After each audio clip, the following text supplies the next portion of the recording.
Here in the House, Senator Richard Lugar, the senior senator from the great state of Indiana. Senator, welcome. Thank you very much, Amos. Great to be with you. It's great to have you. What kind of mood are you hearing in really the last 24 to 48 hours? I understand that your campaign has made over 100,000 phone calls in the last 3 days. When you make those calls, are people hanging up? Are people saying, oh my goodness, we need to go out and vote? What kind of response is your team getting? Well, it's a response that's coordinated with my appeal to every Hoosier, regardless of where you are, if you're a registered voter, to ask today at least for a Republican ballot and to vote for me. Right. I'm saying this to Republicans, to Independents, to Democrats, to people who don't know where they are, because I believe a majority of the people of Indiana would support me if everybody was voting today. So I'm asking everybody to vote. So to answer your question, our telephone callers are following up on that appeal and asking people to vote, to turn out. It's a different kind of call we've been making really for the last 8 months. And we've made 1.4 million calls trying to divine the issues, people that would put out yard signs, people need a ride to the polls. Now we're on turnout, specifically who is going to vote today and specifically how you go about doing it. Senator, it has been a truism, even going back to when in your campaigns for mayor of Indianapolis, that you were getting anywhere from 15 to 25%, maybe 30% or more from votes from the African American community when you were running for mayor. When you were running for senator, depending on the permutation, was anywhere from 15 again to 25% of African American voters were voting for you in the general. Now you're asking African American voters to do something. You're like asking a Colts fan to support the Patriots. You're asking African Americans not to pick that Democratic ballot in the primary and just pick a Republican ballot just to vote for you. Do you understand how difficult that is for some people who, if this were in November, this would be a no-brainer for them? I understand how difficult it is, and this is why I've been so explicit about it. We haven't hinted what needs to happen. I've said this today is it. I cannot run as an independent in Indiana. Right. This is the election. So I think African American voters who have supported me in the past, and hopefully some who will support me in the future and now, will understand that it is in the interest of African American voters to have me as a candidate for the United States Senate, and that I am at least somebody who is going to work very constructively and positively on behalf of the African American community, as I always have, and often with your good help.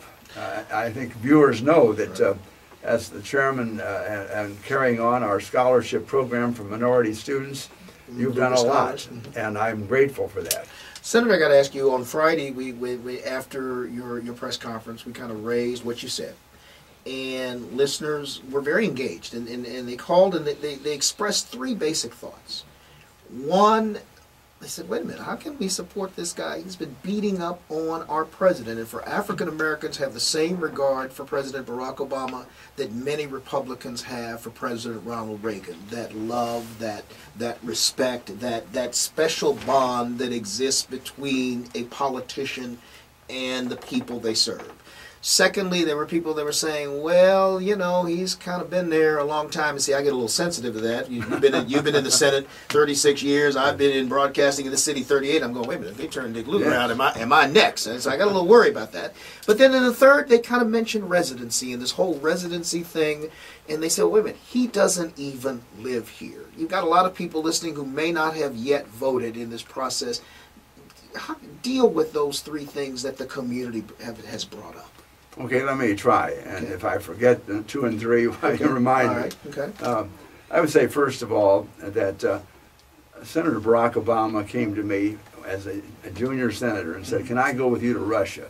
I know you go every year to see those nuclear weapons destroyed, and for that matter, can we go on to Ukraine and see the ammo dumps and what have you? And I said, sure.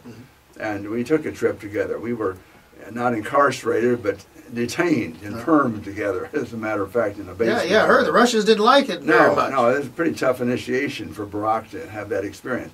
But to say the least, he came to want to have a Lugar-Obama bill dealing with conventional weapons, quite apart from the non-Lugar bill and so forth.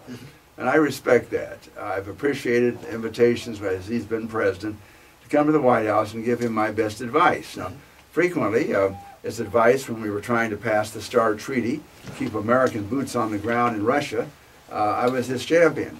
On the Libya issue, I had very great differences, and I think you're on the wrong track. But you told him that straight up to his face. Yes. We were sitting there in the Situation Room. There were 6 senators and 6 cabinet members and President Obama. And they were, I think, sort of mystified as what the president had in mind. His motivation was good. He said, this is humanitarian. Gaddafi's shooting people. That's not a, but I said, no, listen here. We've got armed forces you're talking about. We've got expenditure of $1 billion we don't have.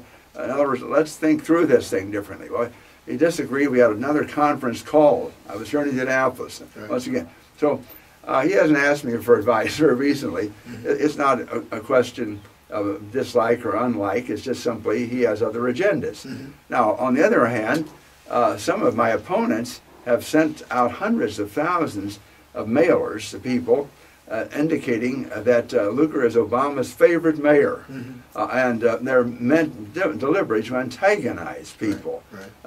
Well, I don't know whether I'm his favorite or not. I think for the moment probably not, but at the same time we've been respectful of the president, and we have in fact worked with him when we found at least some grounds for agreement. But you've worked with other presidents, both Democratic and Republican, I have. and you've told them straight out what you've thought, you know, hey, Republican president, you're wrong, you're right, or Democratic president, you're wrong or right? That's right, and in fact they usually invite me back because somebody really does need to tell the truth as he sees it. Now, it may not be finally where the president comes out. There may be political considerations or other background considerations. But nevertheless, I've been fairly consistent, sitting around the table, starting with President Carter, who back in those days, then through Reagan, through the 2 Bushes, through Clinton in between. I can remember President Clinton chasing me around the room, trying to say, please, please, agree with this. And so when people saw all these ads, and you're kind of dissing the president from their point of view, this is like the Godfather. It's not personal, it's business? Yes, that's correct. And I think specifically many people may be wondering why I'm so opposed to the president's point of view on the Keystone XL pipeline, because we've had even ads on that issue. I think the president is coming around to my point of view. He's said, okay, 1/3 of the pipeline can be built. And this is to bring stuff from Canada. This isn't isn't bringing stuff from Mexico or bringing stuff from the Arabs or whatever. It's a friendly country that has oil, and they're going to ship it to China if we don't willing to accept the it. Canadians going to... Oh, no, we got to have some stuff here. But here's the question on Keystone that I could never understand. Would that bring jobs to people that live here in Marion County, that live in Brightwood, that live on Grandview, that live over by John Marshall High School? Would that... I could never understand whether this Keystone pipeline, I don't want jobs to go to Canada. I don't want jobs to go to Montana. I want jobs here in Marion County. To heck with the rest of these folk. Yeah, well, let me start with it. There are 20,000 jobs that we are constructing it. Now, most of those would be down the center of America, not in Indiana.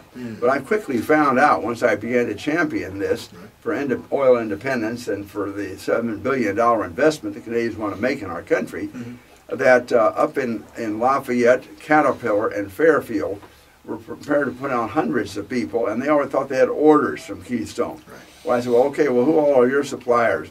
Well, quite a list of people that do include some small businesses in Marion County, some larger businesses in Johnson County, for that matter. In other words, Hoosiers began to step forward. Governor Daniels got a list, I think, of 10 or 20 firms. So it's not the same as construction down the center, but these are people producing equipment and spare parts and what have you that will have these jobs in this business forever once that pipeline gets built.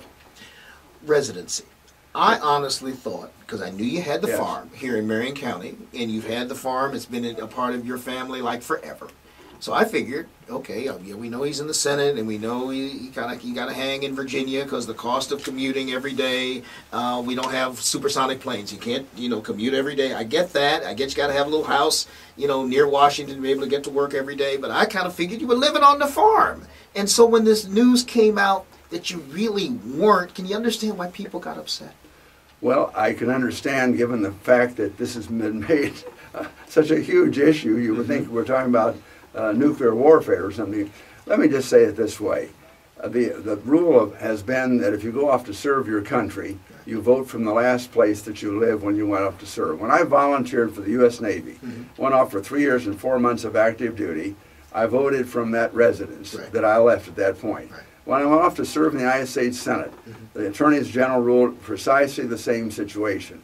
Now, quite frankly, my wife and I wanted to preserve our marriage. We wanted to raise our boys. We had the family together. We believed in family values, which I cherish, and that was the right decision. We've had 4 great sons and their wives, and 13 grandchildren, 2 great-grandsons, and many live in Indiana. Some live in the Washington area, some live elsewhere.